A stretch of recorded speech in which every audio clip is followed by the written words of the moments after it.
Do you ever get stuck when you're trying to come up with a new idea? When it comes to creativity, many describe it as an innate talent granted to a lucky few. This belief is not only wrong, but it can also hold back those who think they are not creative. In reality, there are no completely new ideas. Creators take concepts that already exist, combine them, and transform them into something original. If you look at any revolutionary invention, you'll realize it's often just a new fusion of familiar elements. It's a process similar to that of a chef who, with common ingredients, manages to create a dish with an unexpected flavor. By shifting your mindset from "I don't have original ideas" to "how can I combine and refine what already exists," you radically change your approach to creativity because it turns it from a mysterious talent into a trainable skill. Anyone with the right method can generate creative ideas, and in this video, I'll show you step by step how to do it. Part 1. Embrace curiosity. Curiosity is the engine of creativity, an insatiable desire to explore the world beyond surface-level understanding. Being curious doesn't just mean chasing topics we're already passionate about, but also approaching what we would normally overlook. It can start with small gestures, wondering how an everyday object works, or discovering the journey of a food before it reaches our table. This constant questioning expands your mental library, giving your brain more material to draw on when solving problems. Part 2. What if technique. One of the simplest ways to unlock creativity is to start asking yourself questions that begin with what if. It's a trick that pushes you to look at reality from unusual angles and imagine scenarios you wouldn't normally consider. If you were designing a new type of chair, you might ask yourself, what if it didn't have traditional legs but was suspended? Or, if you were thinking about a study app, you might ask yourself, what if, instead of rewarding final results, it rewarded every small daily progress? These questions aren't meant to give you the perfect answer right away, but to broaden the field of ideas you can build on. Part 3. Use the 3-step method.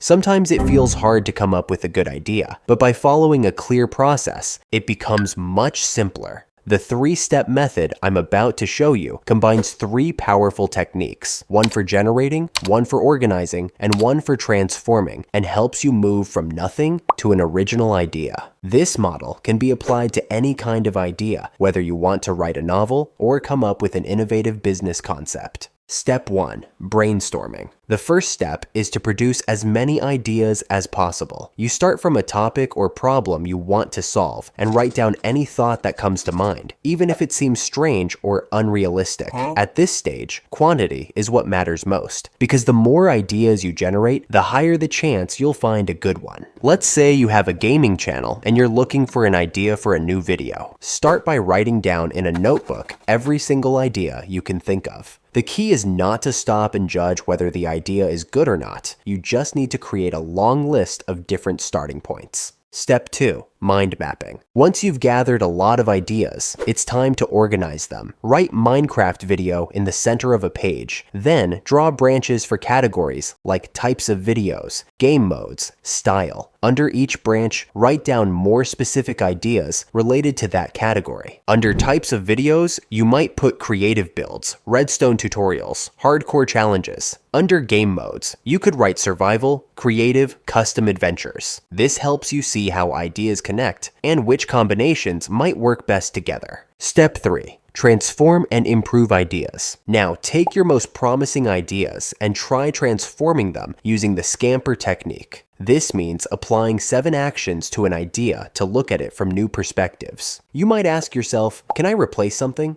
Can I combine 2 or more ideas? Can I adjust this idea to fit a different style, context, or audience? What details can I change, exaggerate, or reduce to improve it? Can this idea work in a completely different way? What can I remove? What if I flip it around? This 3-step process allows you to start with a messy collection of ideas, organize them, and then turn them into an original project. Part 4. Experiment with different styles. Deliberately stepping outside your area of expertise forces you to adapt, often leading to innovations in your main discipline. A painter accustomed to acrylics who tries watercolors must deal with different drying times, unexpected transparencies, and mistakes that can't be erased. Even small variations can work, using different tools, changing the project format, or adopting a new method. Every experiment adds something to your creative toolkit and offers new perspectives. The broader this toolkit, the easier it becomes to generate original ideas. Part 5. Practice and produce. We often think that a brilliant idea strikes like lightning, but in reality, it comes from a daily process of trial, error, and improvement. Practicing means dedicating regular time to your creative activity, even when inspiration seems absent. You can't just wait for the perfect moment of inspiration, because those moments are rare. A video maker who produces video projects every week accumulates hands-on experience, learns what works and what doesn't, and builds a library of techniques and ideas. Maybe 90% of those videos will never see the light of day, but the rest can become the foundation for more ambitious projects. The equal odds rule states that creators, whether scientists, artists, entrepreneurs, or professionals in any field, have the same probability of producing something useless as they do of producing something important. You can't know in advance what the result of each piece of work will be. That's why the only way to succeed is to create a lot. The more you create, the higher your chances of making something valuable. In essence, creativity is a numbers game. The only truly effective strategy is to keep producing without fear of mistakes or missteps.